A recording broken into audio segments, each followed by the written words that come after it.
Hello, everybody, and welcome back to the Indieheads podcast. I'm your host, Matty, at Monrovian Prince on Twitter. On this week's podcast, we have... AJ, at and Moser on Twitter.com. Yo, this is Jackson, at horse_jeans at Twitter.com. Emo music, it's good again. It's your boy Wilford Thrill back up in this thing. Friend of the pod. Friend of the pod. Number one friend of the pod. It's good to be back. Our dear boy, he's finally back after a long hiatus. It's been about a year. Yeah, I think the last episode you did was the one that we did for like War on Drugs and LCD Sound System, which was about a year ago in September, basically. Yeah. Yeah, I think I did a brief guest. AJ begged on his hands and knees. I tagged him in. Extremely good podcast, but yeah, for my last full episode was last September, so good to be. I was beckoned back by a certain band.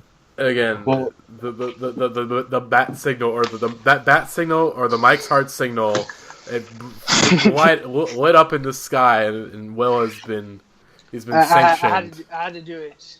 But before we get to what has brought Will to this podcast, let's first go over what we've been listening to. No news this week because there's not a whole lot, and we got the Supergirl group. We already talked about it on the last podcast. It's happening. Okay. Well, the single came out today. It was pretty good. But then not came out, yeah. And then so we'll probably they took it down. We'll get in depth. Did they take it down? They did take it down. It'll be back up later tonight, probably. How long was it up?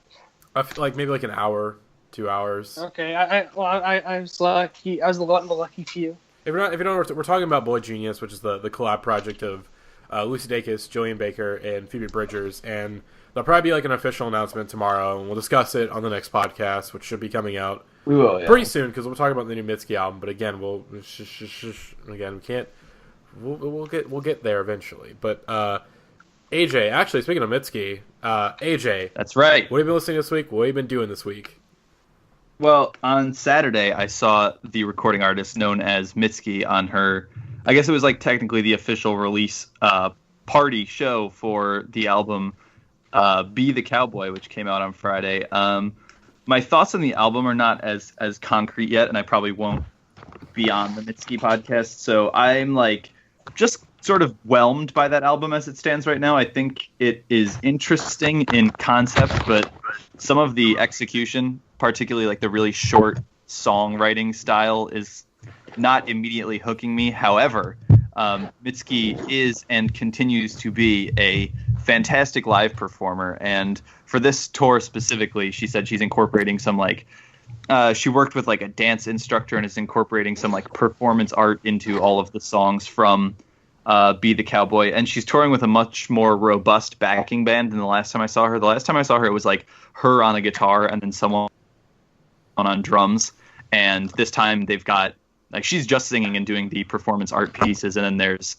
a drummer, 2 synths, and then like a dedicated guitarist. So like even her old songs really sound like totally different. But she did play like pretty much everything on the new record, and then all the classic Mitski stuff, and it was a fantastic show. Sydney Gish opened, who's also a great songwriter. She was wearing like old denim and a cowboy hat. It was fantastic. And I'm not sure if she's touring with her for the rest of the year, but they were great to see together, and if you have an opportunity to see Mitski on this tour, you definitely should, regardless of how you feel about the new album, because those songs, like Geyser Live, is exactly what I wanted it to sound like, and it was... So are you? What are you implying with this, sir?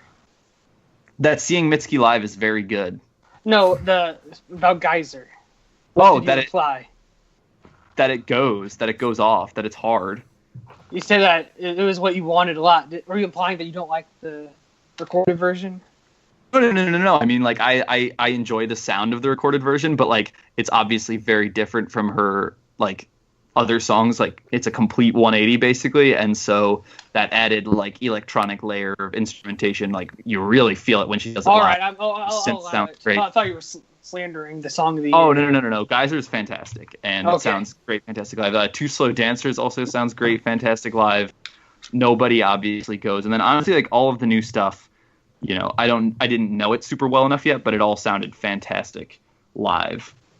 So see Mitski if you get a chance is my recommendation. Other short recommendation I have is there's another Fred Thomas single out called House Show Late December. That's like, I go on, I howl about Fred Thomas a lot on this podcast, so I'll like spare everyone repeating that. But he's probably one of my favorite working songwriters from Ann Arbor, Michigan. He's very like witty and sardonic, and he has a very slow, like a little more rhythmic than modern era Mark Kozelek, but just barely. And the new singles have had really great like just guitar loops and really good instrumentation on them. And this one is sort of like an ambient drone. It's like almost 9 minutes long, and he's going full ramblecore on this one, and it is a really good narrative that he's able to spin out of that one. It's a really fantastic song, and I can't wait for that album that comes out next month, Aftering by Fred Thomas. I'll tell you what. Comparing him to Mark Kozelek and mentioning these from Ann Arbor are two pretty easy ways to get me to hop on the train. I will definitely check this single out. I've been meaning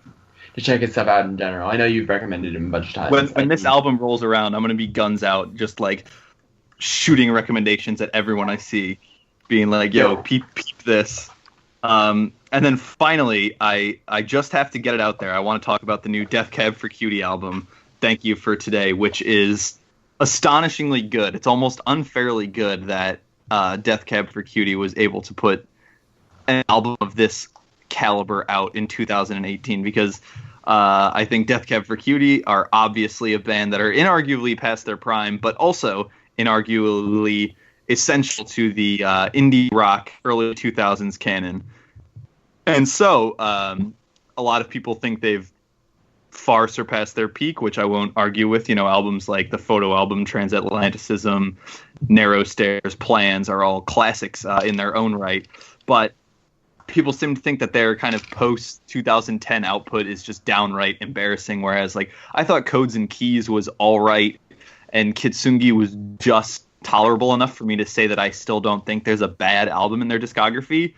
But this new one, Thank You for Today, I'll go as far as to say, like, I think is a genuinely, like, really good indie pop album. The synth work is super interesting. Obviously, Chris Walla is no longer with the group, which, again, we'll talk about later. So they're going heavier into just, like, full-on pop music, full-on synth. I'm pretty sure the lead single is, like, a looping sample of a Yoko Ono song. So you're getting a lot more indie pop than you are getting that traditional kind of slowcore-inspired indie rock that you're getting on a Death Cab for Cutie album. But the real standout to me on this is Mr. Gibbard's vocal performance and the lyrical subject matter, which is like very basic reflections on kind of aging and leaving behind like being a young quirky indie rocker in Seattle. And just like songs like When We Drive, You Moved Away, and 60 and Punk are all these like very warm and nostalgic reflections on like, you know, not very thinly veiled Ben Gibbard's career and his experiences in itself. And it's actually all handled very maturely and with like a good layer of nuance, in so much as like I think the album is never too saccharine or overly like sweet or indulgent. It's just a very good, respectable album. And I think a lot of people are going to kind of look at it on its surface level and just be like, no way in hell I'm listening to a Death Cab for Cutie album in 2018. But I'm going to go out there and say, if you've enjoyed their stuff in the past, you're probably going to find something to like about this one. Well, with you describing it as being like not overly saccharine and also like honestly and nuanced, reflecting on the past, it sounds like the anti-dirty projectors, basically. Yeah, like I don't know how we're going through a cycle where like that album is celebrated or Dave Longstreth is, you know, hogging far too much limelight for my liking, and then this Death Cab for Cutie album is getting, you know, softly slandered. We need to reclaim the narrative here, folks, and protect Ben Gibbard at all costs. This is true. He did make Give Up. That's goddamn right. I like him because he's ugly, so I can trust him. Jesus. All right. He's too ugly for me to. Christ. All right. So it's my turn. I'm gonna talk about some things that I've been listening to. The one thing I've been listening. First of all, I've been listening to an album we're gonna talk about later. Almost all hours of the day. But I've also been listening, when I am not listening to our main topic today, I am listening to this new Campdogzz album, which is called In Rounds. It came out on I don't remember the name of the label, but it's the band Cursive. It's their record label. And this is the sophomore album from an indie group. I have no idea where they're from actually off the top of my head, but They are super, super, super dope. It's got like her voice you'll definitely hear Florence and the Machine kind of. It's that kind of big, powerful voice, but she has like a more Angel Olsen-y rasp on it, and like instrumentally it's a lot more toward the kind of Angel Olsen end of the spectrum, but not as like lo-fi and dirty. It's a little more, it has a little bit of like Arcade Fire Funeral kind of very, very beautiful guitar driven, string driven indie rock stuff, and it's a great album front to back. Got some really nice like little short drony interludes and really nice little details in the production that seem like very ahead of their time for being just like a second year band. And in general, like I really loved this record that I just sort of stumbled across out of nowhere, and it has a couple of my favorite singles of the year on it, especially Batshit, which is just like, what if Funeral era Arcade Fire was lead vocaled by Florence Welch, and that it bangs is the answer to that question. So I definitely recommend that Campdogzz album. That's Campdogzz, one word with 2 Z's. That's how you know they're a cool band. And then the other, actually I'll do 2 things real quick. The new Ross with Friends album is, if you're not familiar with him, he's a lo-fi house producer that's sort of part of this wave of these 90 inspired artists who kind of for me, like his first album that came out felt a little gimmicky to me. It really like tried to go for that 90s house music kind of aesthetic, but in such a like shallow way where it was just like, it just kind of sounds lo-fi for the sake of being lo-fi and for having a sort of aesthetic to it.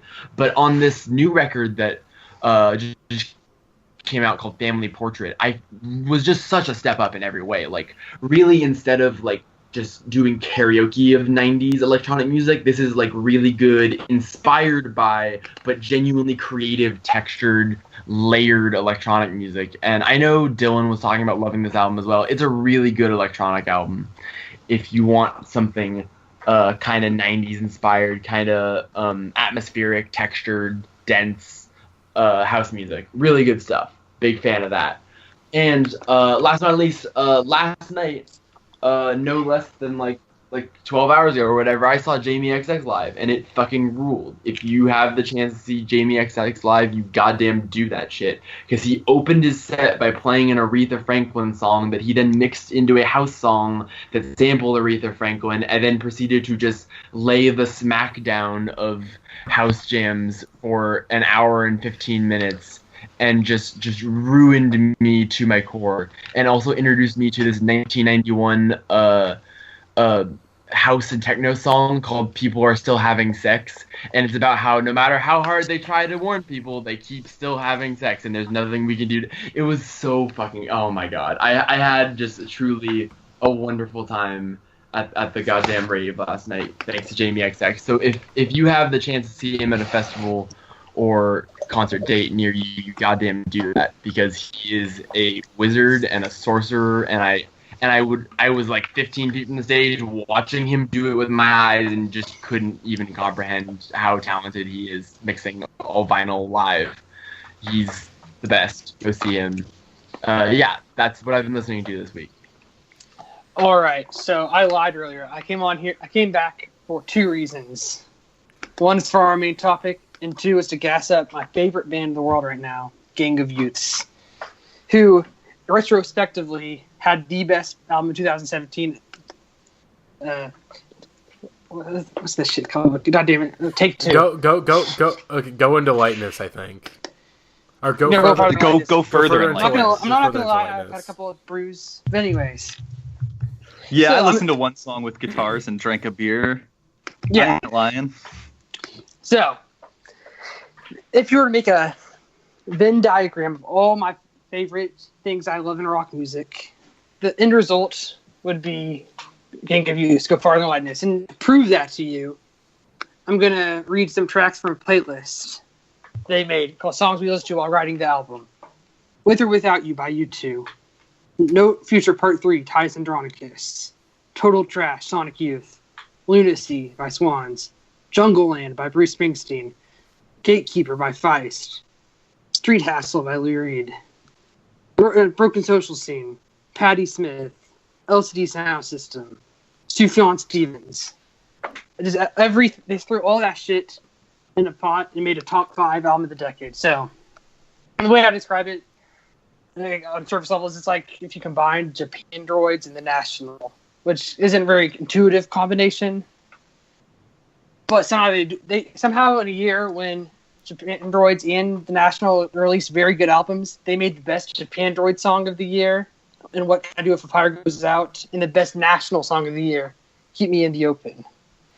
And then they fucked up and made Thunder Road Part 2. Oh boy. I've got to co-sign almost. I'll give all of these comments like a 75% enthusiasm. 75%. Like, I see and respect the take, and the audacity doesn't shock me. But yeah, What Can I Do If the Fire Goes Out is absolutely one of the best songs. That's the most exhilarating rock song. Yeah, in the past 5 years. Okay, that song's just incredible. It's guitars. Just except for one that came out ringing guitars. It's the house that heaven built of Trump's America, if I may. I don't really think it has anything to do with Trump's America. It has nothing to do with that. That's how we talk about time these days. That is true. Yeah, no, yeah, absolutely. I mean, that's something kind of like I said. I got into this album a little late. I got into it in April. Came out last August.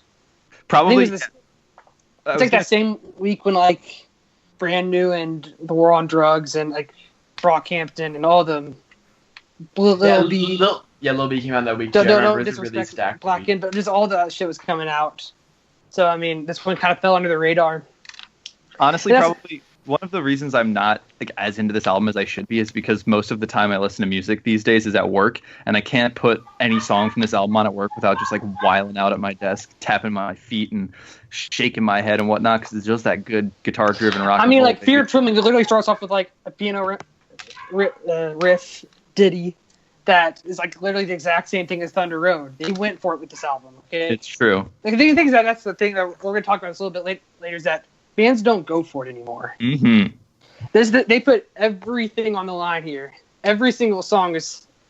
I mean, they have Earn It's Just That Burns with 1,000 Suns. Stephen Hyden wrote in his piece about them, and Ian Cohen backed up in his piece is that this band is not for everyone. And also, the album takes a little time to get into. It took me about 2 or 3 listens for me to really click and get it. But it's a band that should be divisive. It should drive passion or hatred.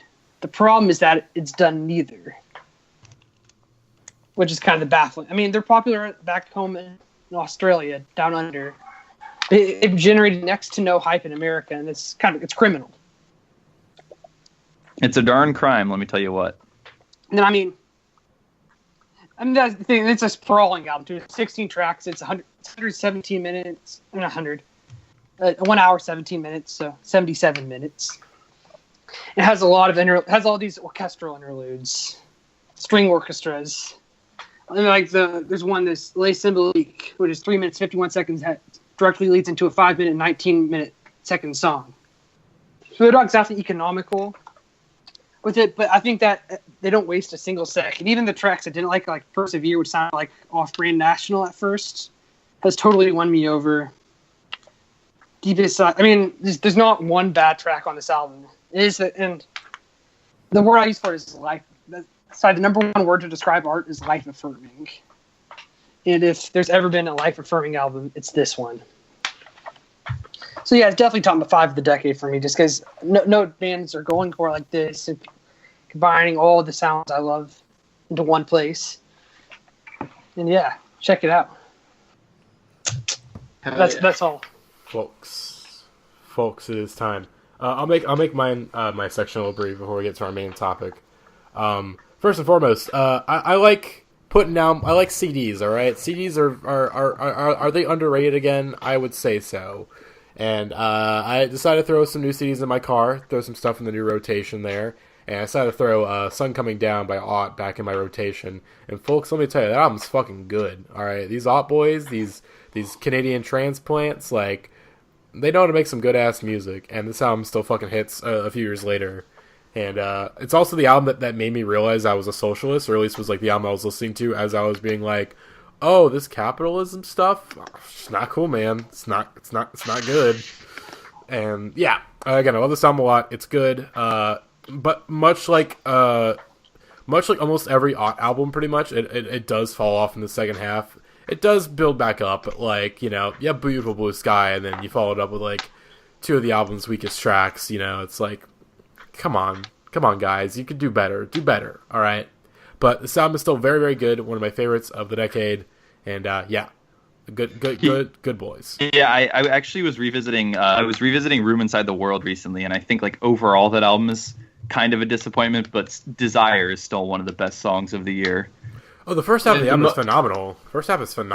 I think the second half. Did y'all like the new Hot? I love it. I think it's like top 5 for me this year. Still, I love that album. Really, I love it.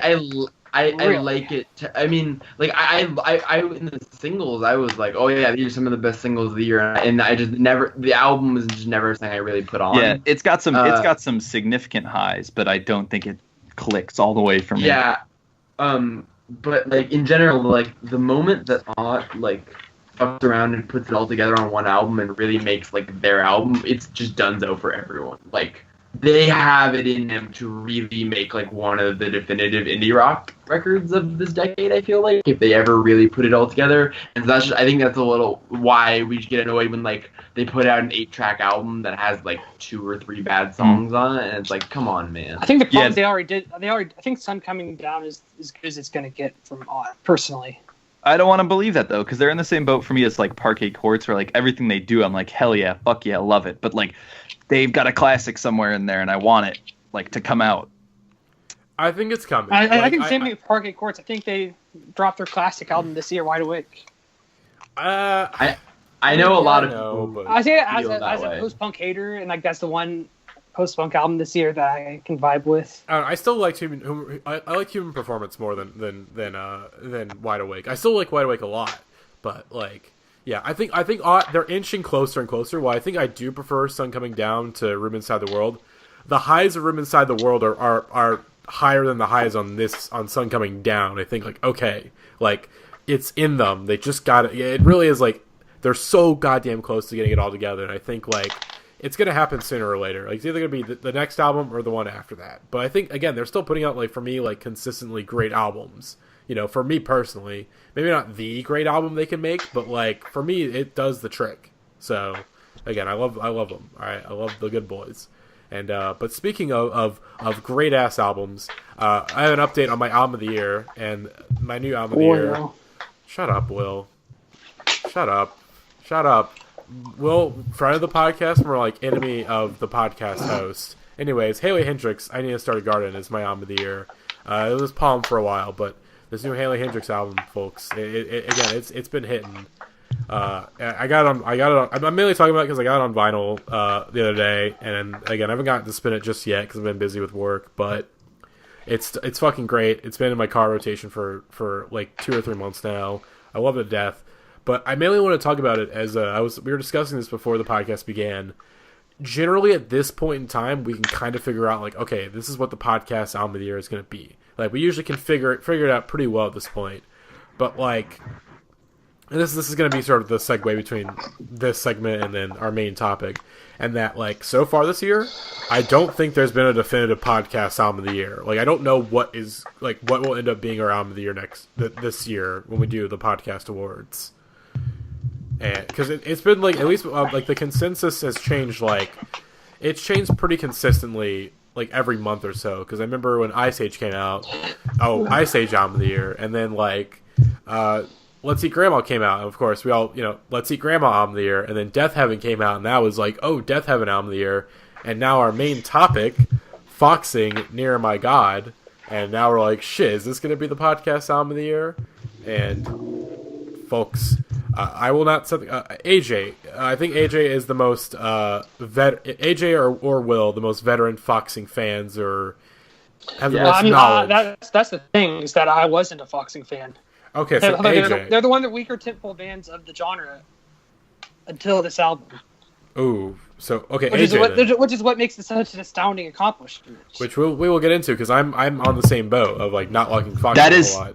that is certainly one of the, essential parts of the conversation we need to have here, being that, like, Foxing have not been, for, the capital E emo head of the podcast here, like, Foxing have not been on the forefront of my favorite bands. I think they've been, like, definitely lower tier, like Will said. I do like a lot of songs on The Albatross and a few of the singles from Dealer, but, like, overall, they had not blown me away in any capacity. Can you hum the melody of one tune?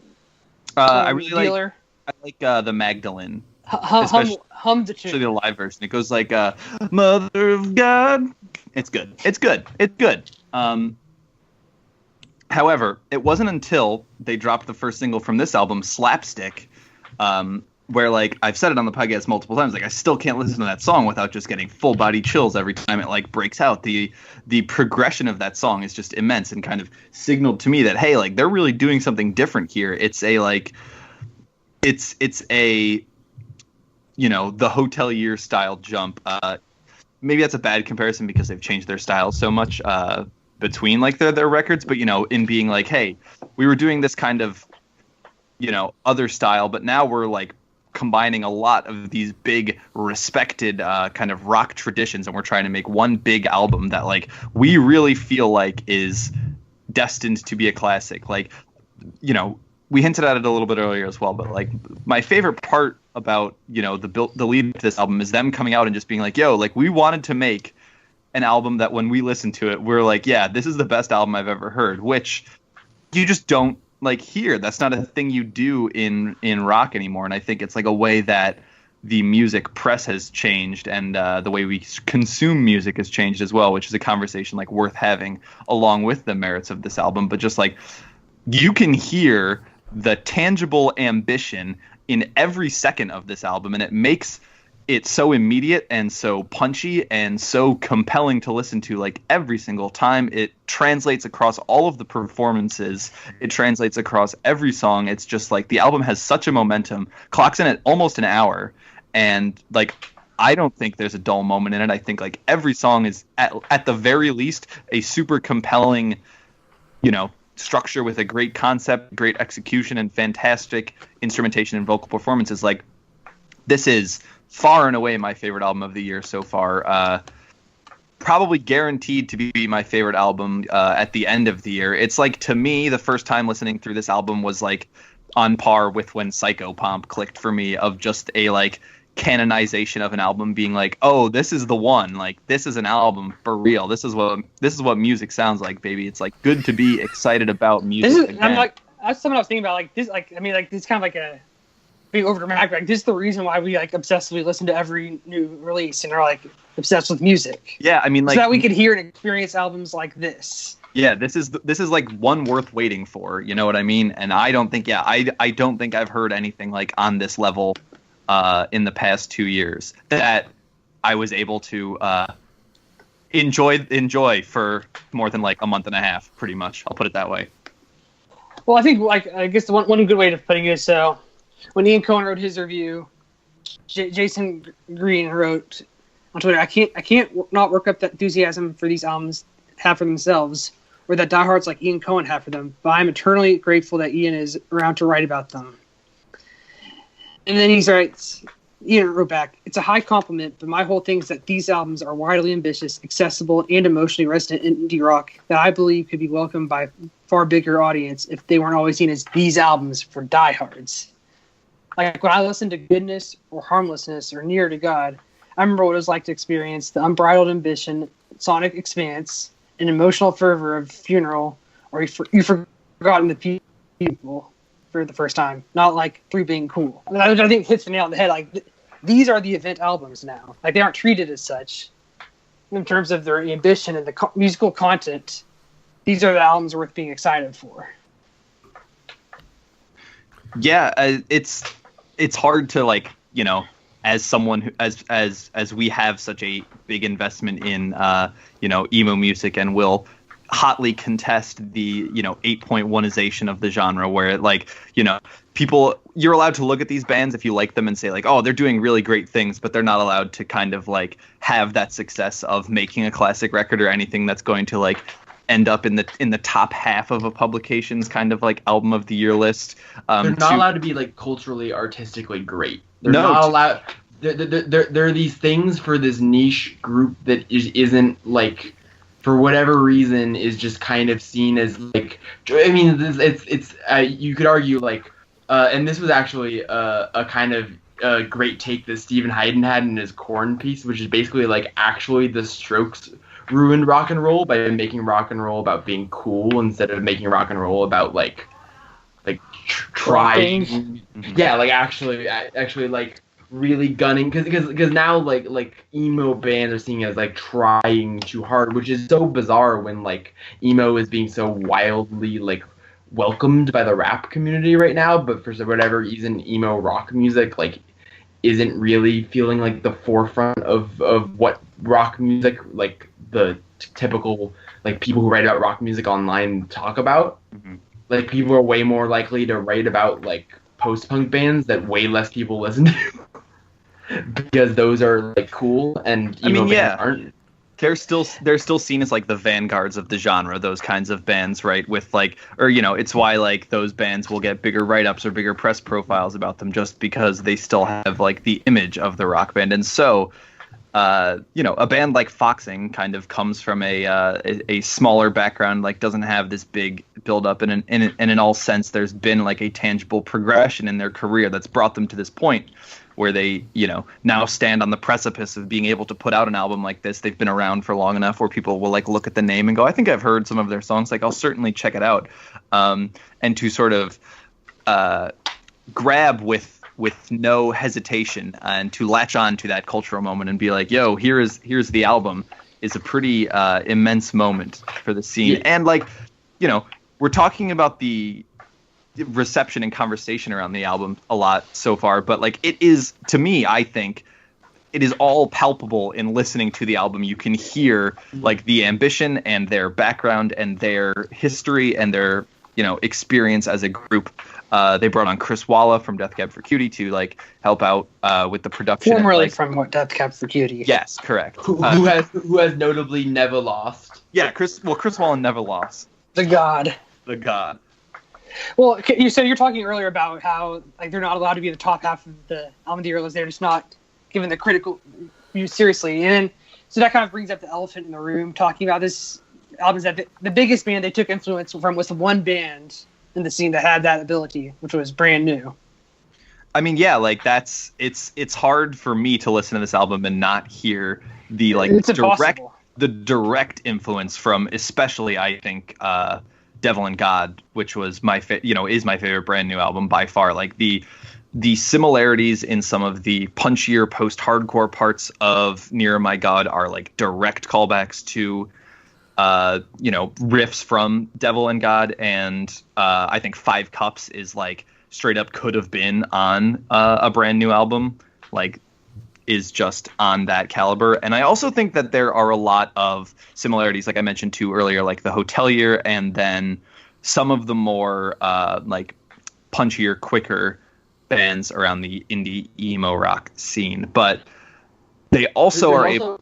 There's also like big, I would say, big Radiohead fans. Definitely, like Game Shark is full on. You definitely hear Radiohead a lot on this album, which is it's a kind of a cliche rock comparison to make. Like any ambitious rock band, it's the Radiohead. No, but like actually, I agree. The drum, the way the guitars and the drums play off each other on heartbeats is a very Radiohead feeling thing. And also, especially like just all of Game Shark. Game Shark is, the way I describe Game Shark is like if you take Hail to the Thief and just spike it with a bunch of Queens of the Stone Age, and then you get like that. Yeah. It's like Hail to the Thief with a much kind of wilder energy to it. It's cliche for bands to like, to hear the influence of Radiohead or like to see the influence of Radiohead in a band, but I think it's a lot rarer to like be actually able to like embody a stylistic similarity to those boys from across the pond. And I do think that comes through on Near My God. And we should probably just dive right into the track list here and kind of go through. Okay, I think how the hell have we got this far without fucking talking about Grand Paradise? Jesus Christ. It's the song sounds like if Brand New made a song on Amnesiac. Well, That's like what it sounds like. Grand Paradise is the perfect introduction to this album because it is just so indicative of what the entire album does, in being that like about a minute and a half in, it has this incredible crescendo with, you know, Shot Colored at the Gates of Heaven, where, you know, the whole backing from the band comes in, like there's an upkick in vocal performance and tempo, and then like not a mere 90 seconds later, the song manages to have this second crescendo that is like even surpasses the excitement of the first crescendo, and yet continues that momentum to the finish line of the song. And like that philosophy is what, you know, continues throughout Near My God to me, and it's just like still so incredible to wrap my head around how it is just so like cohesive and so driven, but still just like completely impressive in all of its own regards when you take the pieces behind. Yeah, it's very much like part of the ability to pull off like an album that is so ambitious like this is to just shoot for it, like, and be like, hello, we are Foxing, we are the best rock band of all time. And then you're like, we are Foxing. well, concert. Well, I can't disagree with that because clearly, yeah, like Grand Paradise is just so undeniable. Like I have a physical reaction in my body when the pianos start coming in. It is not. There's nothing. There's nothing like thought about it. It just you feel it in your chest, and it is like truly visceral music and emotional music in like such a grand scale. And I think it's such a. Firstly, it's one of my favorite rock songs of the decade, easily. I've described the crescendo of the song as like, yo, what if the end of All I Need by Radiohead had gang vocals and heavy drums and was way faster? And it's like, apparently that was all we needed to create the greatest song of all time. Because the way that like the pianos kind of envelop the track, and it's very like ambient, just energy, but then also with these shouting. And then one of my favorite parts is when they repeat the whole they repeat it all a second time, but then he starts doing those screamo vocals in the background. Oh yeah, yep. Oh my god, that's like he's just like completely barreling out with his vocals in this way that's just like he's using every last ounce of like strength in his body to just like exercise this emotion from him. And it's like truly just such a great way for this album to start. And I mean, like, also subject matter wise, like this is kind of also like a Foxing 101 if you weren't really like caught up to them. Like it definitely deals with the same themes that Dealer and the Albatross, like, you know, have set up to be expected from the band. It's like, hey, these are the things we're going to talk about. This is kind of the tone that we're going to take. And I think like a good, or like my like favorite kind of like thing to listen to from Foxing before this album came out was the audio tree session they did. I think there are some really robust performances on there, and like they definitely pick out more of the memorable stuff from their previous two albums. So like that's something to get into. Did you ever see them live? No, I am seeing them live. I saw them back in 2015, right after Dealer came out. They were on tour with The World Is a Beautiful Place on their Harmlessness tour. Yeah. So I saw them opening for them. And that was the one sign I had that they might have the ability to make something great. Because they were much more engaging live than they were on record. Yeah, they kind of addressed that in all the interviews, kind of like how that's... I haven't seen them live yet. I'm seeing them in about a week and a half. But I have heard from a lot of people who have seen them live, like, oh, they finally made a record that feels like what seeing them live feels like. This is, I mean, the thing is though, like usually when we talk about bands making the jump, it's like a good band to a great band, or even an okay band to a great. You know, be like this band is okay if I'm being generous. How did they fucking? Oh my god! I think it helps that they decide. I mean, my personal experience with Foxing. Again, if you guys already know, Foxing, they're from St. Louis. I'm basically from St. Louis, so it's weird. It's weird to be like, oh shit, we're talking about like a local band that like to this measure, because as basically like Foxing is like the only band that make it out of St. Louis in like recent years. Like they're the only band. Like when you think of like St. Louis bands, they're kind of like the only one who's like broke through like somewhat in the mainstream, at least outside locally. That's the thing. I can name other local bands, but I can't be like, oh, Shady Bug's really good, but again, they haven't really broke out of the local scene. They're basically the only singles band to break out of the local scene in recent years, and it kind of. And they did that by riding the coattails of the movement. Basically, yeah, pretty much, yeah, and that's the thing. How they got here. And I listened to Dealer like maybe a year, 2 years ago, and I just did not like it at all. I just thought it was really boring, generic kind of emo revival stuff.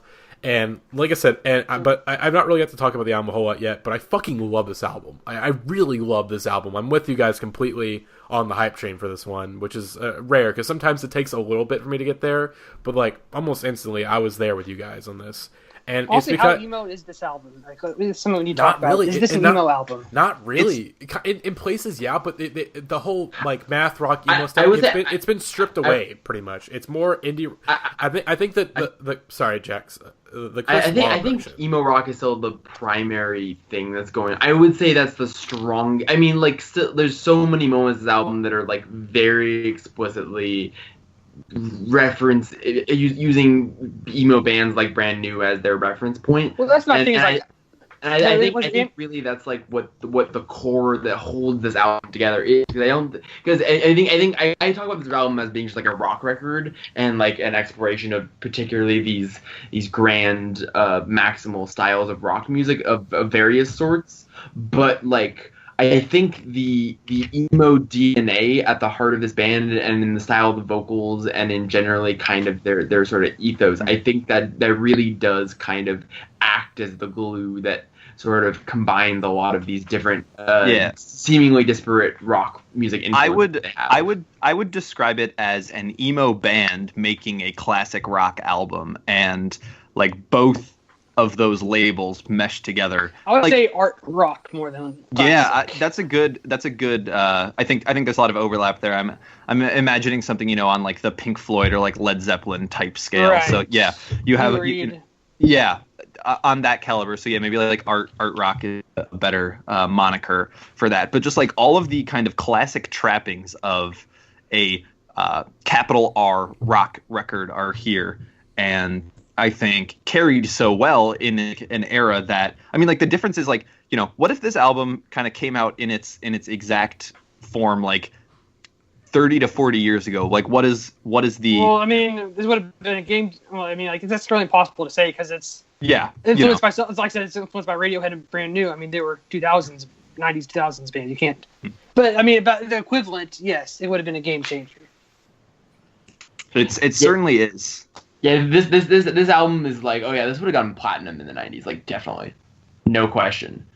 This would have been on VH1. I also think this album, like, this is an album where I mean I've tweeted about it just completely obsessively, obviously, as we probably all have, but this is the album where like every couple of days I have someone be like, yo, I checked out that Foxing album, it was really dope, and like.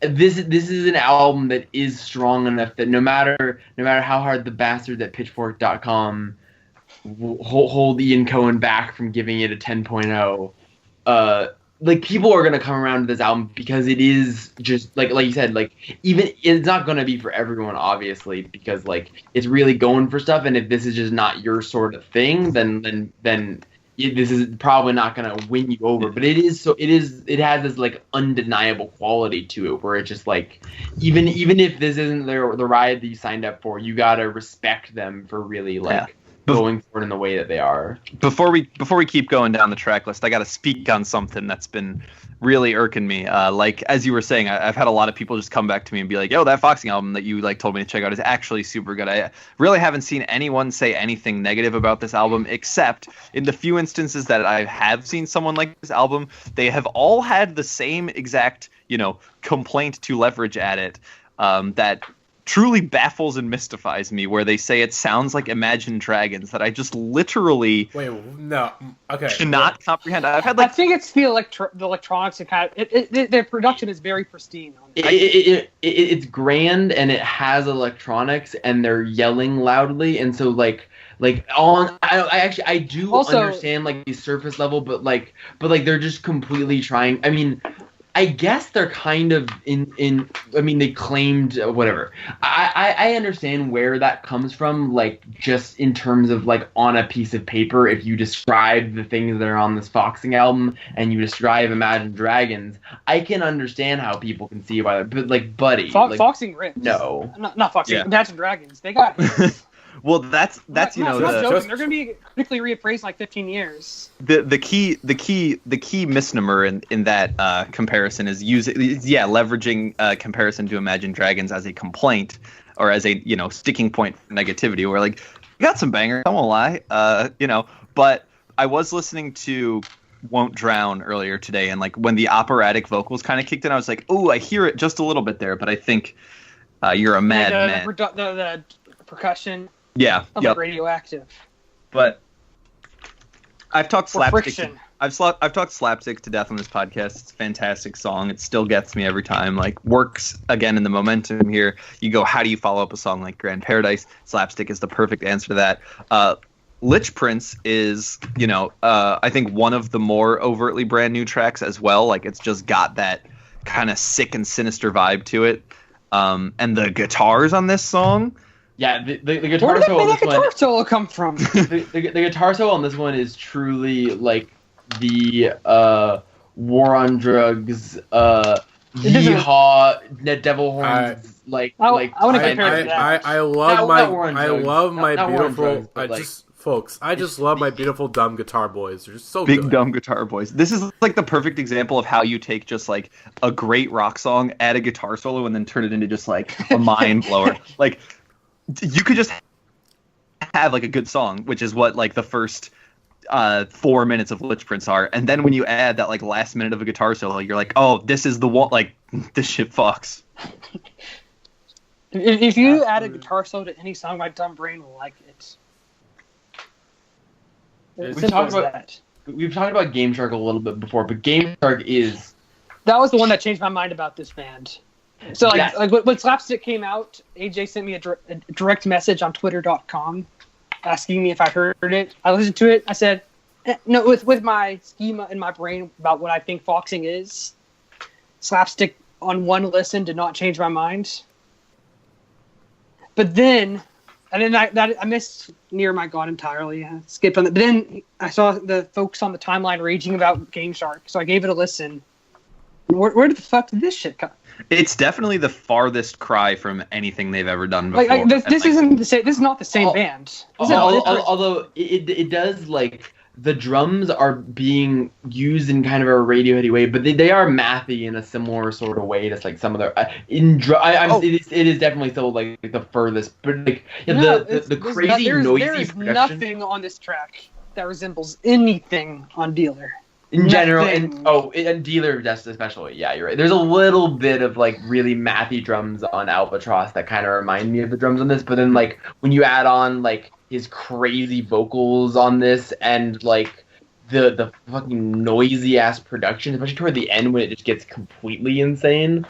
The chorus is definitely like you guys like Tom York? Check this out. Type like. I'm gonna trigger AJ here. It sounds like Daisy. I mean, it's got like that's what I said when it first came out. I was like, damn, this is the best post-hardcore song I've heard like in a minute, and it is just. It goes like it has that driving force behind it and doesn't give up for a second. I think like this is one of my favorite vocal performances on the entire album, just by like the heights that he's able to reach. Again, in the chorus is just wild and like it's very like, sinister. Like it's a sinister in a really effective way. It makes me do just like the stank face every time I'm listening to it, where I'm like, how they get away with this? Near My God reaction. Like, how'd they get away with this? This is filthy. It's disgusting. Chris Walla is a damn madman for letting them do this.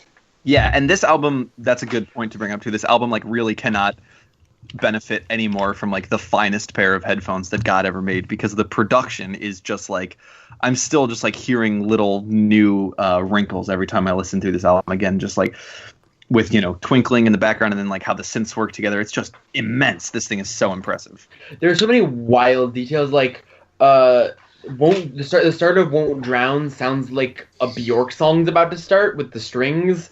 And then there's like moments like the end of Bastardizer where there's just bagpipes and shit like that. It's just like in some of their earlier work, it really felt like they were just like adding things on to be like, look, we're not just an emo band. We like this other band, so let's tack on this like kind of extra element as like a twist. But it just really felt like they're just trying to like throw in a wrinkle just to spice things up a little, just for the sake of spicing things up. Where here it's like every single detail adds so much to the song and works as part of the whole and also as a single choice on its own. And like it's just like it's wild how simultaneously like I had never listened to any Foxing before this album, so I went back and listened to Albatross and Dealer, and obviously they're like neither of them are nearly as good. But I actually do like a lot of the stuff on Albatross, and for me personally, like hearing it realized on Near My God helps you then go back and if you go back and re-listen to the Albatross now, you do hear the faintest inklings and DNA of like what was to come. It just we could have never expected the jump would happen so all at once. And like following Game Shark up with the title track is a pretty wild move in my opinion, because I think they're the two like furthest ends of the spectrum into like, you know, sinister dark hardcore and then just like glittery like borderline indie pop in Near My God, which just has like soaring crystalline vocals and just like heavenly production on it. And so like, but you look at those two songs back to back and they still are kind of accomplishing the same thing, just from a completely different you know, inspired by a completely different style. I really like Near My God. Wasn't crazy about it as a single, but I think it fits perfectly in the context of the album. And like doesn't get talked about enough, but they like recorded the song in however many 4 or 5 different languages. Five different languages: English, Japanese, German, Spanish, and I think maybe French.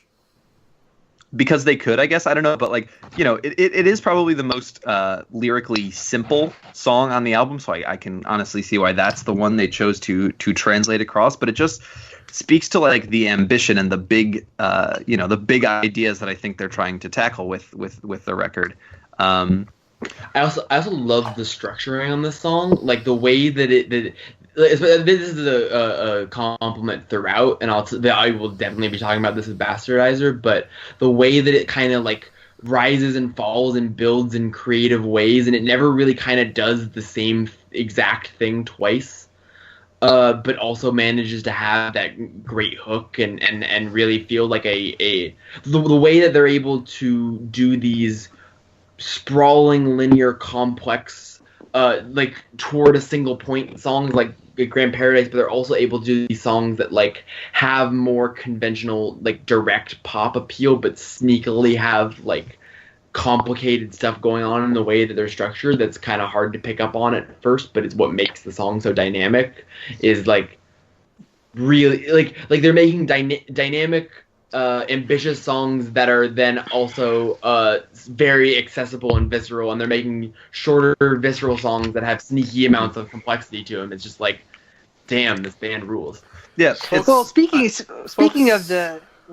Sorry, folks, don't you ever want to fuck around and be America's pool boy? Because sometimes I want to fuck around and be America's pool boy. Might sell my soul to do it. But yeah, this song, I think the reason why... Okay, so speaking of doing the same thing twice, though, does anyone else think it sounds like Lick Prince? Not really. They have the exact same chord progression and the same key. It's just done in a different way. I also like Near My God a lot. But Lich Prince is the one I skipped the most on this album, TBH. That's the thing, is that first when I was listening to Lich Prince, I'm like, no, you guys are doing it wrong. It's supposed to sound like Near My God. Well, I mean, Lich Prince is a bit more ambient than this song. This song is a bit more straight to the point in terms of the progression, where Lich Prince takes a little bit to build. This it builds pretty quickly and really nicely. It's straight to the point. Yeah, I think it's like glimmery, and one of the better choices like to pick out as a single.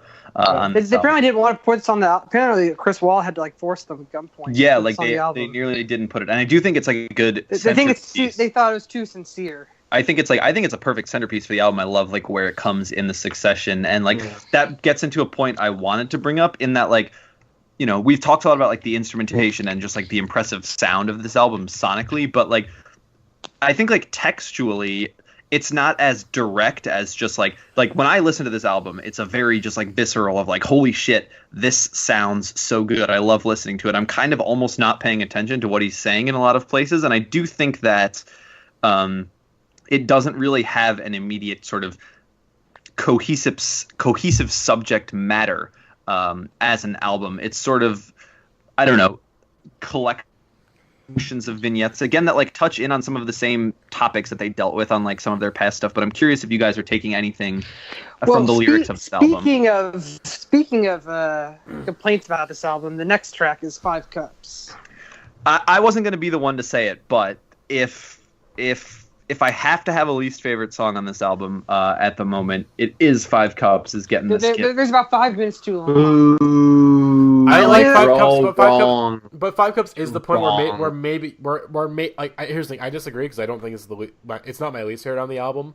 But I will say it's definitely the part of the album where maybe like the ambitions go a bit too far. Like, okay, can you guys really pull off like an 8-minute basically ambient track? I think they do it pretty well, and I think like reading the lyrics is like I think again it's so long because I think it really represents, because the album is about basically touring. It's about like about touring and, you know, basically your friends dying and you don't really get to see them because you're too busy touring, you know. It's like not appreciating what you have at home because you got to go out on the road and you got to do your job pretty much. And I mean, yeah, and that it sort of represents like the long length it represents that, like, just how long touring can feel like, you know, where a band goes on like a 4-week tour, but it feels like forever, and being away from home fucking sucks. And, you know, and I like the song a lot. It's definitely like, it doesn't stick, like I can't, like, you know, I couldn't tell you what the melody of the song is, but I don't think that's the point. I just think it's like, okay, it's sort of the midpoint of the album where it's like, okay, like, let's transition into the next song, you know, like let's figure out, let's get the pieces together for part 2 of the album. See, I feel differently, which is that I think 5 Cups is one of the best achievements of the album. I think it's lyrically probably my favorite song on the album. And I also think that the I Wanna Drive With My Eyes Closed chorus, that melody sticks in my head all the goddamn time.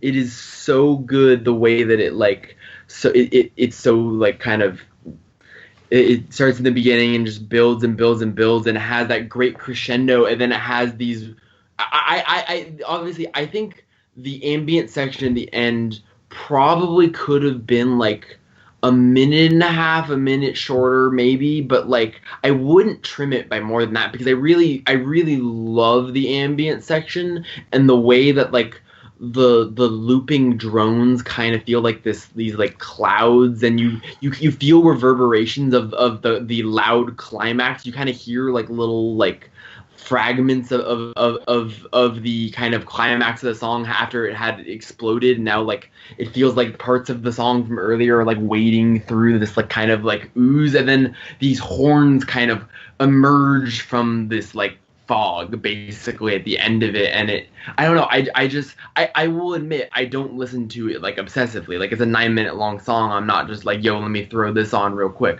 But when it comes on and I'm listening to the album like in its entirety, it's always like a highlight. Like I think it is. I understand where you guys are coming from, but IMO shit rules, folks. Nah.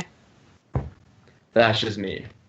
But also, it's just like it's an emo song that halfway through just decides to become a Sigur Rós song, and I'm like, this appeals to my interests, but I'm not sure that it's where I don't fuck with Sigur Rós. It's basically it's basically where the Blonde influence is like the most obvious on this album. I think Blonde like has like an aura around this album of like, it's pretty obvious they're inspired by Frank Ocean and Blonde, but this is where it's like the most obvious, like sonically, where it's a bit minimal and they're sort of kind of playing in a bit more ambient space rather than sort of the framework of the rest of the album where it's a bit more indie rock based, where this is sort of more like, I guess it's an interesting experiment that I think like for you, AJ and Will, or not for you, Will and AJ, I think it's going to be a grower. Like, I think it's one that like you'll listen to it throughout the year and you'll go, oh, this really hits, you know. I think it's a grower, you know. It's not that I mean, like, I know you don't like it. I know you like it still, but if you had it, like, it's just more of like bullet to my head, what's my least favorite song, you know.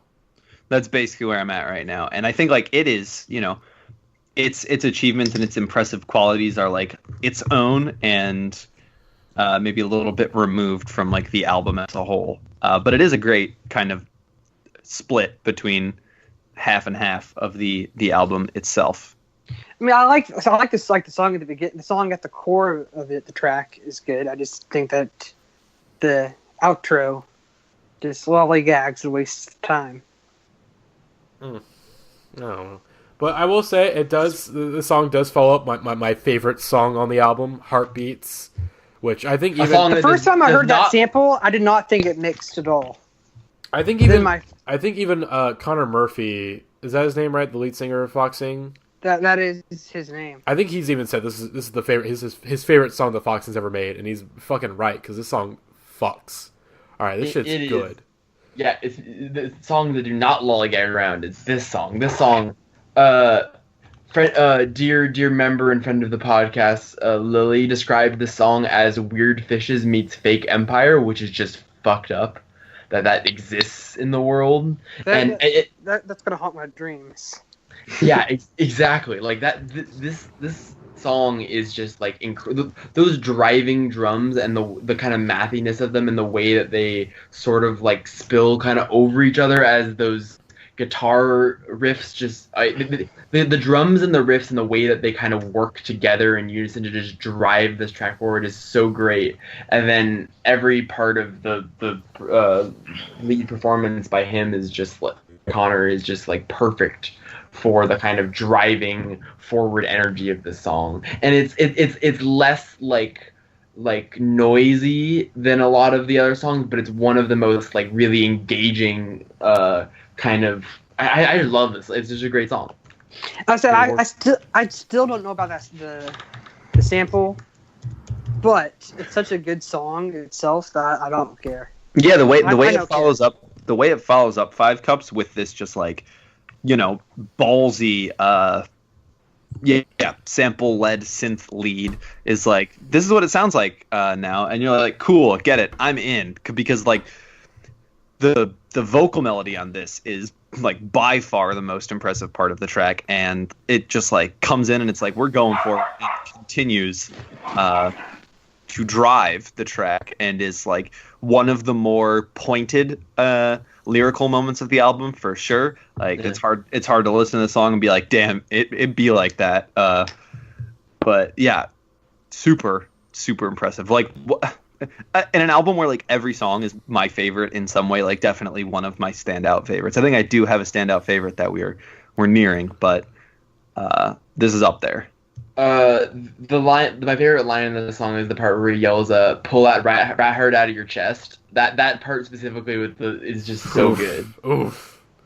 I mean, mostly here's like it's weird. This is my favorite song because the lyrics, except for like the chorus, I guess, they're mostly a bunch of nonsense. But again, Connor Murphy, it's the best vocal performance for me on the album. His vocals they're just so goddamn good, you know. Not even like in a way. It's not like in a Will Toledo way where like Will Toledo's a bad singer, but he makes it work because he's like that impressive a lyricist. It's just like Connor Murphy. Like there's just enough. Like it's just he sounds great, and there's a lot of emotion in this track. And it's fucking good. Yeah, like my guy knows his ways around several harmonies. Let's put it that way. That was the thing I was most surprised about on this album was how good the vocals were. Like. Because, like I said, I wasn't impressed by previous Foxing stuff. Just didn't do anything for me. And I feel like the vocals were just, like... It was a bit too, like, generic emo. And this, like, he's actually, like, really experimenting with his voice and, like, really, like, just out there doing it, you know? Like, he's not being restricted by genres. He's like, hey, like, if I want to have more, like, R&B, like, inspired vocal performance, let me just fucking go for it and do it. And, like, he's fucking good at it. He's so good at it. And also, again, the percussion is amazing. This is Chris Walla. I want to shake your hand, man. I want to shake your hand and thank you for never lost. Thank you for this album. Thank you, sir.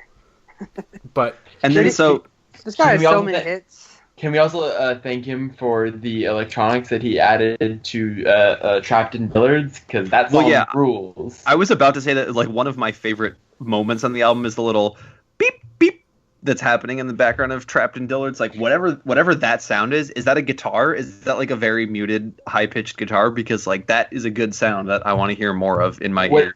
Yeah, whatever the little crackling, beep, I think they're little synth but it's just the right amount where it's not feeling kind of like, oh, look, we're adding in electronics. We're a rock band that likes to think of itself as creative. But it's just this little like twinkle of synthesizer on top of the pianos on that song, and it works so well. I think this the song that comes close to being self-satire and kind of cringy or whatever. But it's still like, but it comes so close, but just avoids it and still sounds good. I mean, like this is the Chris Wallace song on this one. Like, you could almost convince me, like, yo, Death Cab went like way more hardcore, and this is what they're putting out now, to be like, oh, real shit, like okay, like it's got just like that, yeah, instrumentation and production layer to it. Where Ben Gibbard grows mustache. Yeah, honestly, like, but that's what else when you talk to. Connor Murphy rocks the mustache. He's been rocking the mustache for his entire adult life. He's been he's people don't talk about that. Man's a snack. But my favorite part about the song is that, like, I'm pretty sure this song was heavily inspired by the perfume scene in SpongeBob, where Patrick and SpongeBob run through the perfume store. Which, man, SpongeBob, that shit be weird as hell, man. We know this, but like, there's some shit in there. You go, like, they got away with that, or like. It's just some like, I don't know. Anyways, this is a great song, and also I'm pretty sure the Dillards that he talks about in this song I could probably go to. Like, it's probably like less than 45 minutes away from me. So if I want to, I invite you want to while out. I invite everybody on this podcast to come to St. Louis and do a road trip of all the St. Louis places that are referenced on this album. Of course, you guys can land at Lambert Airport, St. Louis Lambert, which is the last track, but we'll get to a bit later on. Of course, you can come to the Dillards, that's here in St. Louis. I'm not sure which one, but I'm pretty sure it's probably the one that's more in downtown. You can come to Crown Candy, get yourself a BLT, get some ice cream, some candy. Where can I go to get shot collared at the Gates of Heaven? Where is that? That's what I'm trying. This is the Gates of Heaven, you idiot. Shot collared at the Gates of Heaven. I'm trying to figure out like what place that probably is. It's probably Oh, that song is a reference to Grand Paradise Ranch. Which isn't like it's in Caseyville, which is like it's in Illinois. It's not that far from St. Louis. So I guess again, get shot collared at the Gates of Heaven at Caseyville, Illinois, and then there's another one on this album that I'm trying to think about. Like I don't want to go there too much, but isn't a Slapstick about Donald Trump? No, that's epic. Isn't it though? I mean, maybe. I have no idea. Pretty sure it is. But I don't have the lyrics pulled up. I don't know. If there was a song on this album that would be about Donald Trump, I'd have to imagine it would be the best one, which is called Bastardizer. Because Donald Trump is good. Oh, sorry. Donald Trump is a late bastard. Yeah, the Bastardizer is. I mean, Grand Paradise is the song of the decade, but like, also Bastardizer is the song of the decade. So it's kind of tough. They'll share it. We'll make it easy. Grand Paradise is the greatest intro of the decade, and Bastardizer is the best deep cut of the decade. Oh, Bastardizer is the best song of the decade, called Bastardizer. Sure. Okay, yeah, like yes. It's the Blades of Glory, like, I don't know what it means, but it gets me going meme. Like, I just look at the word Bastardizer and I'm like, sure, yup, I'm into it. I did not peg this to be the most beautiful track on the album, but then they fucked around and did that. Yeah, like this is easily the most, like, this isn't really like a sad album. I mean, besides, I would say Five Cups is, but then like most of it is not really like. But like, Bastardizer gets me every time. But it's not sad gets you. It's more of like oh my god, this is so beautiful. I mean, like the scream, like this is like the screamo-ist. Yeah. It's like. I think that the genius thing about the song is basically the chorus is literally just the same thing repeated over and over again. But the way that they managed to make that interesting is that almost every time he repeats it, he's either changing the delivery of how he's saying the line, or he's intensifying and building the delivery of how he says the line. And along with that, the instrumentation is coming in and coming out and building. And so it has this way of like the song is constantly changing, but he's repeating the same line over and over and over again, and every time every time more and more, you're just like, ouch, that shit hurted. Yeah, it does it again does like the thing that everything on this album does like so perfectly, of being just like, it's great, it starts off fantastically, builds just like immensely, and in this fantastic fashion, and then just like takes this jump that you couldn't have seen coming, and is like, it just made this jump from like great to otherworldly, like, you know. It's when the gang vocals come in. When the gang vocals and the fucking bagpipes come in at the end of this song, where it's just like unreasonable. Like, you should never expect that from a song. And every time I listen to Bastardizer, I'm like, okay, like, yeah, this song's good, I know. But then I'm just like, God, fuck, I like forgot how wild they got on this song. Also, the lyric, the bastardizer, the patron saint of disconnection, of feel no shame, is such a good goddamn lyric, even if I don't know what does it even mean? What does that mean? But inject it. It sounds good, though. The words. It gets people going. The people being me. Yeah, that song is absolutely, and the guitars in that song are so good. It sounds like the Smiths. It's like what if the Smiths weren't bad, basically. Well, it's kind of like, it's one of those kind of things. It's like when you compare Japandroids to, you're talking about Japandroids. It's an implied Bruce Springsteen. Yeah. When we talked about the Brady comparison, it's an implied the Smiths. Yeah, exactly. Like all of these bands, it's just every band is there's just an implied influence of the band that influenced the band that influenced. Yeah, it's basically every band is a combination of 3 bands from 15 years ago or whatever. But hey, if it's gonna give us albums like this, Italian Chef Kisses, because this. All right, let's move on to the next one, which is Crown Candy, which is definitely one that's next one. Crown Candy's grown on me, I would say. It's definitely, like, I would say a bottom third song on the track list, but that it only ends up there out of. Sorry, folks, this album has too many classics on it. There's just not enough room on this lifeboat. So there have to be bottom tier songs of the album, just by nature of it being an album that has 11 songs on it. And Crown Candy, it was one that like can seem a little underwhelming, but really has like a lot of super interesting stuff going on, I think. It's a good chorus. Nothing else is that. The chorus is really good, especially the way that it like changes. Yeah, there's 2 different choruses.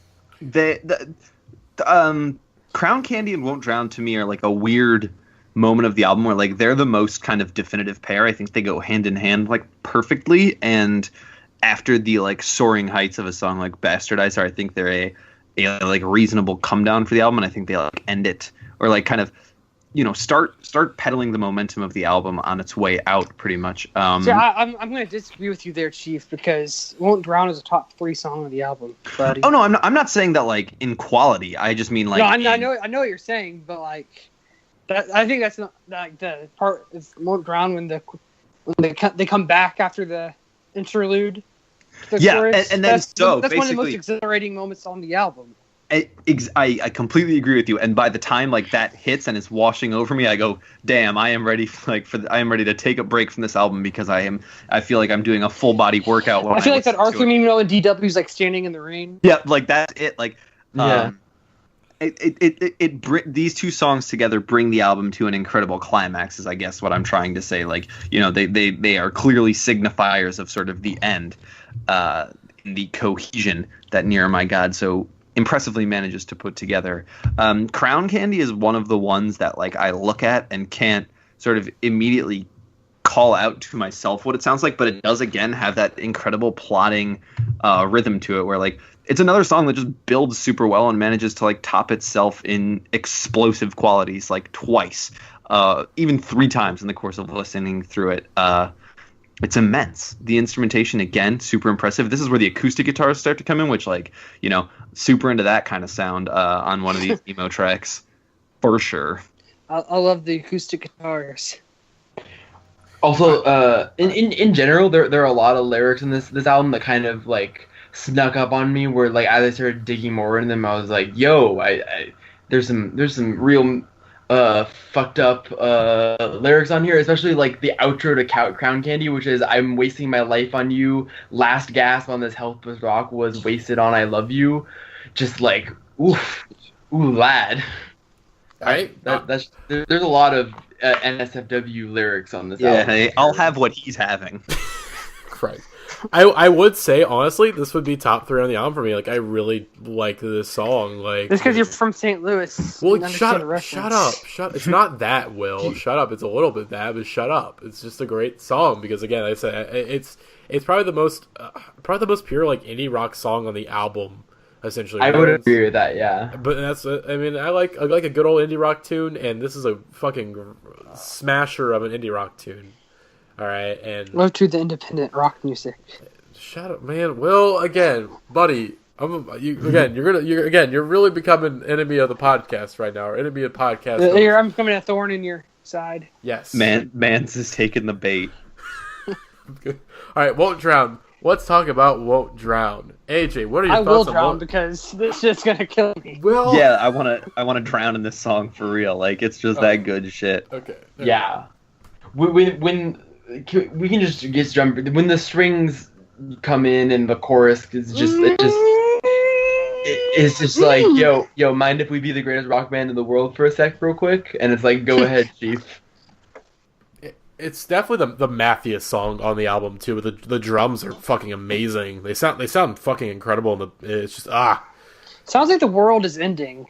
Yes. That's what the song sounds like. I mean, it sounds like it is drowned. That's what that song said earlier. Yeah, like the best kind of math rock songs have this feeling that they're like might fall apart at the seams at any moment, but they propel them. It's kind of like something that's propelling itself forward at such a speed that even though it should be falling apart, it just doesn't. And like I think the really interesting the way that like this is I just really love kind of the way that they use those mathier drums in ways that are not just like, yo, let's just throw some mathcore stuff on this emo song, and they use it in interesting spots on this album. Like they use the mathy drums on like Heartbeats, and they use it on Won't Drown, and they combine it with these kind of other influences, and it really works effectively, I think, on the song, especially. This is killer. This is definitely, like, I think I agree with everything everyone said. I also think this is definitely the most like unhinged vocal performance in the album, which certainly like attributes all of those other points you said. But like he's on some Matt Berninger on like the latter half of Alligator shit on this song, where he's just like complete disregard for the rhythm of the song so far, complete disregard for like staying on with the instrumentation that we've set up. I'm just gonna like say some shit right now. Like there are a couple moments where he just like breaks off in the pre-choruses and just like, you know, adds in a couple more words or a couple more syllables where I'm like, oh, now I know shit's like for real. And then of course that build at the end is hits like a goddamn truck. Yeah, that's some real shit right there. And, like this again, you would think almost that this song would be the outro of the album. You know, like it's been. We'll talk about the outro. It seems like it's a trend on recent albums that you end the album not with a banger, but with like a whimper a little bit. Not a whimper and like, oh, it's a bad song, but a whimper and like it's more of a soft ballad. Albums these days tend to like end by tucking you into bed and giving you a little kiss on the forehead and saying like, night night, thanks for spending time with me. Glad we shared this experience. And this album ends in a fashion that's like, hey, we've been through some shit together, haven't we? And you're like, yeah, we definitely have. And he's like, you know what would really suck? And I'm like, please don't do it to me. He's like, what if we went through some more shit right now?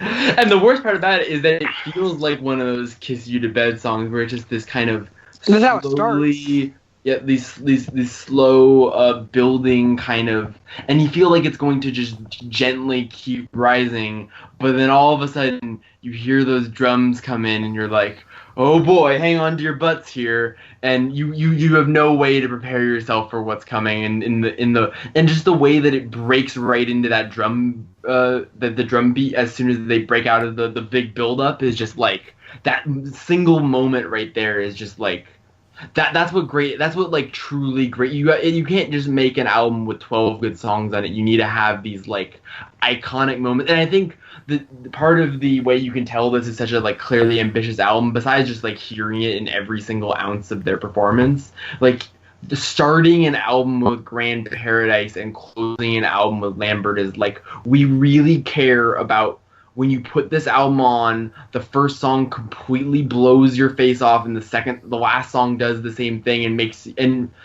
the worst fucked up part about this album is that Lambert ends and there's like 30 seconds of silence at the end of it, and I'm just like panting and out of breath, and then all of a sudden, the fucking lead guitar on Grand Paradise starts, and you're like, word, run that shit back. Almost, whether I end up listening to the album a whole second time, it is without fail that I will at least listen to Grand Paradise again. Because it just really, you feel like you go on a roller coaster. It starts with this incredible high and then ends with an incredible high in this way that just like, you feel like you're almost out of energy by the end of it, but then Lambert, like the end of Lambert, like re-energizes you, repowers you back up to listen to the album again.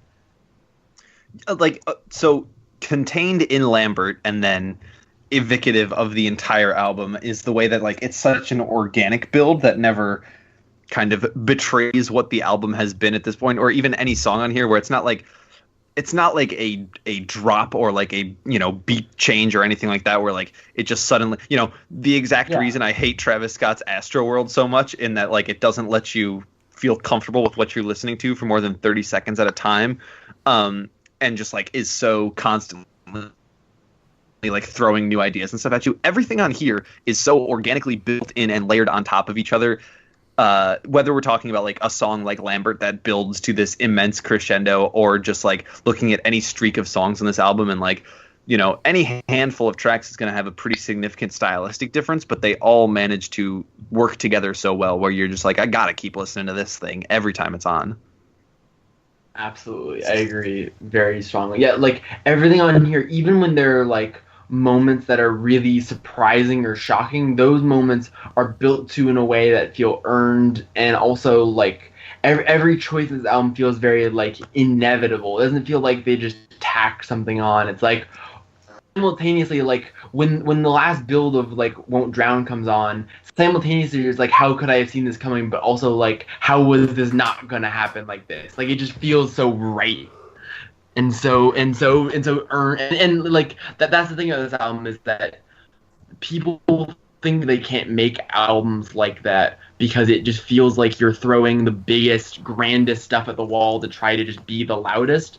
But the thing is that like this album reminds me a lot of My Beautiful Dark Twisted Fantasy, where it's like everything on paper about that album was like it should have been a complete disaster, but when you go to Hawaii and make My Beautiful Dark Twisted Fantasy, it's like it just works because and then when you manage to pull off an album that's as maximalist as an album like Mirror My God is, and you manage to do it in a way that is thought out and considered and really, really focused and organic, like you said, it leads to these incredible musical highs that are why we do this stuff, baby. Yeah, like everything about the album is just so earnest and so honest that none of it feels, you know, like it's trying too hard or even like disingenuous. Like it all just feels so natural and blends so naturally together that it's like hard not to be impressed and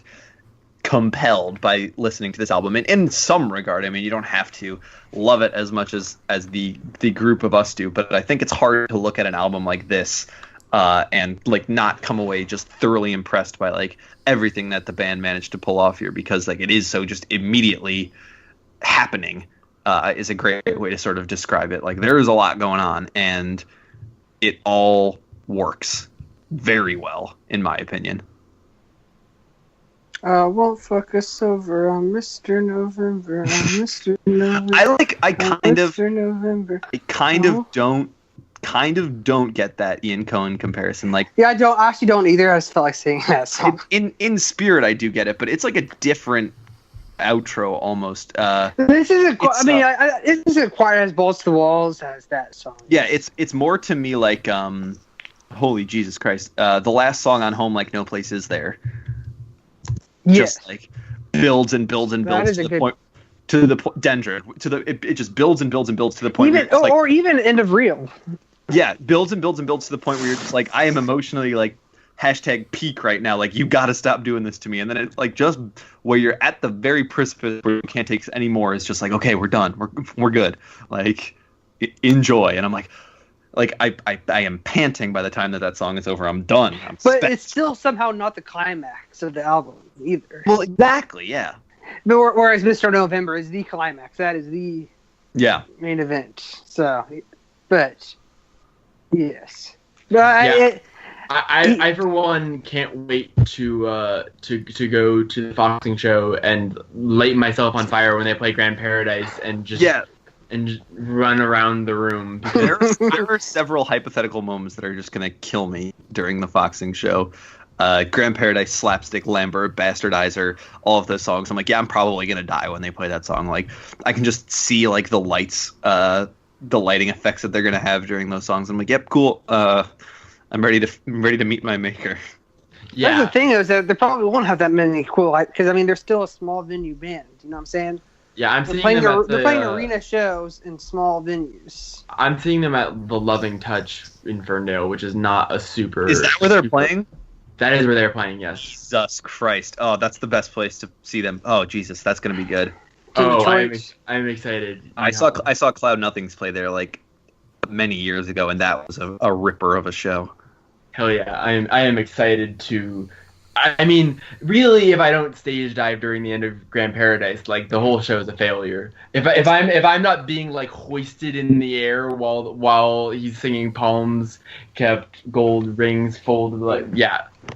I think we can end this discussion with a collective prayer if we all join hands and say, "Please God, let Foxing close Blue Stage at Pitchfork Music Festival 2019." I want nothing more in this world than for all Sunday, of us of course, to hear. right? Yeah, Sunday, of course. Like, give them the Japandroid spot, and like that will be the American football set. Yeah. Well, that will actually kill us. That will kill the Indieheads podcast. Mm-hmm.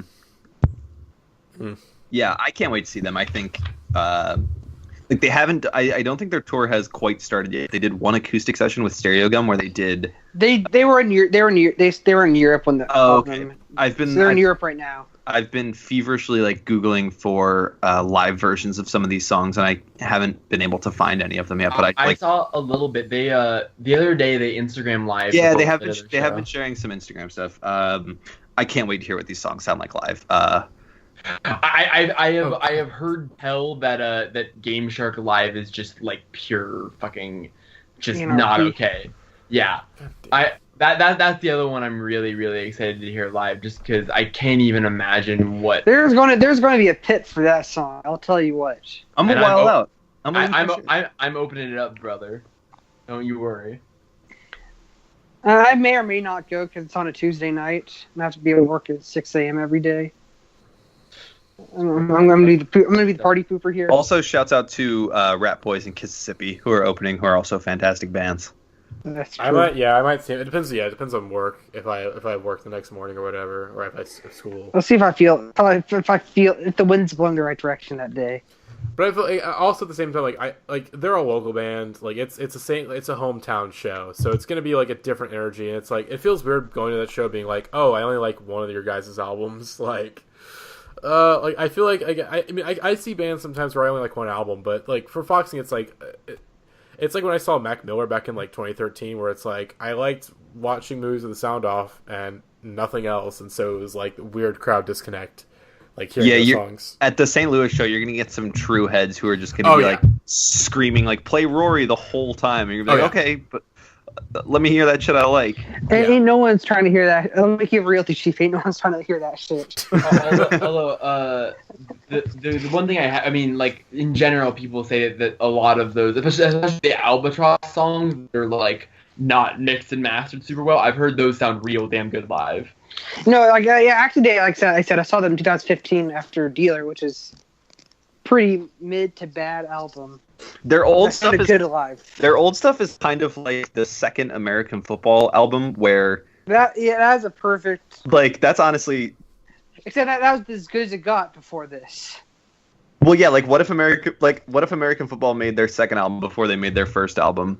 Is kind of where we're at right now. That is a perfect.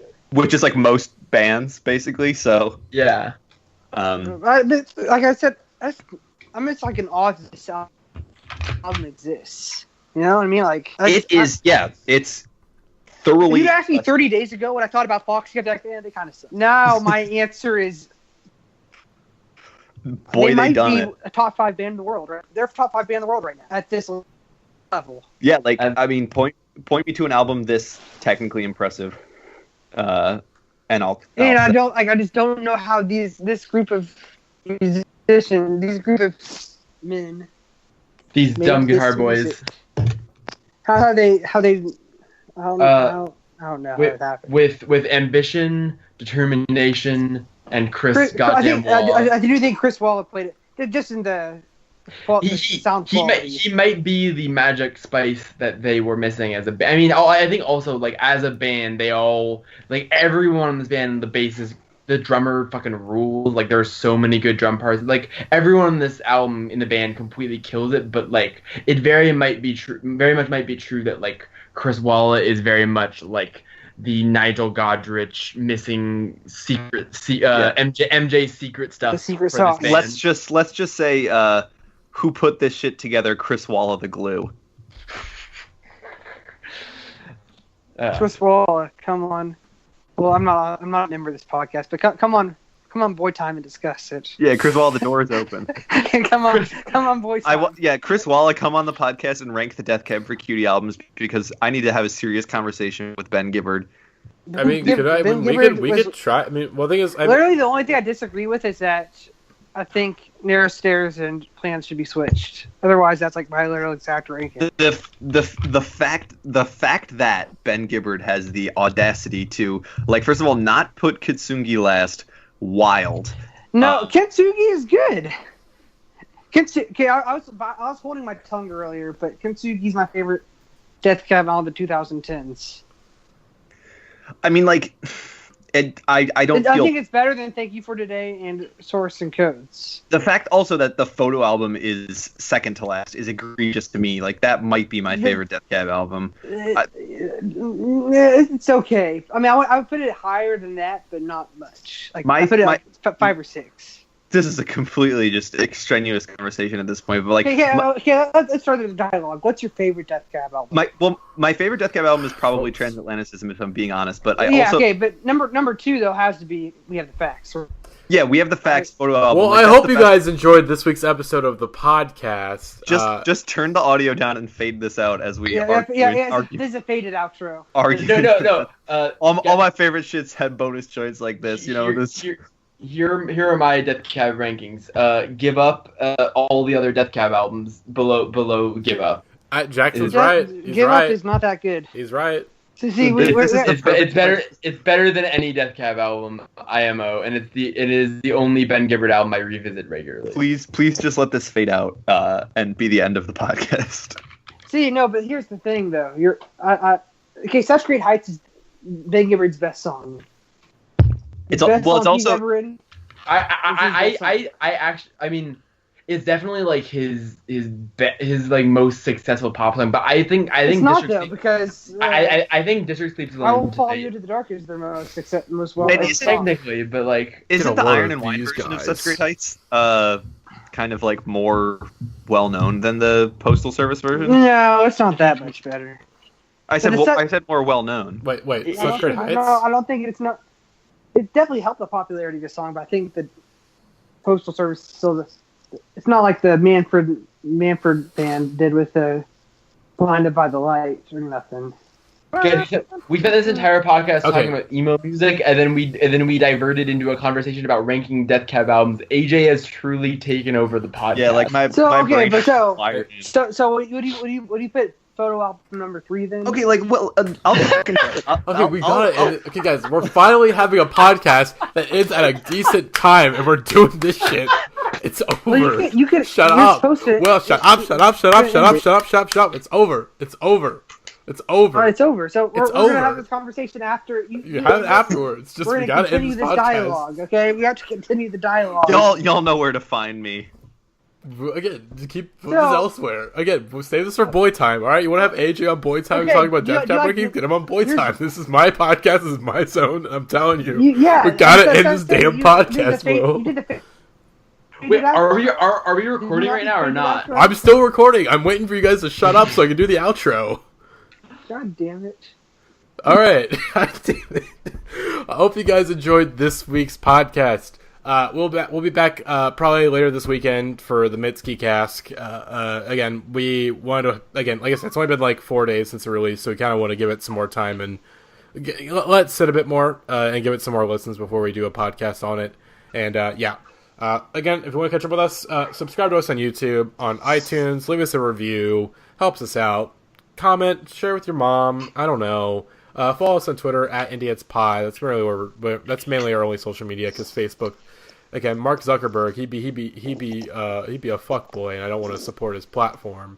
But Jack Dorsey ain't much better. But anyways, Twitter at IndieheadsPod, and want to follow all of us on Twitter. You can follow me at Monovian Prince, AJ at Ann Moser, Horse_Jeans for Jackson, at Will for Thrill, friend of the podcast, maybe the enemy to me at this point, but we'll figure that one out because I'm the only one.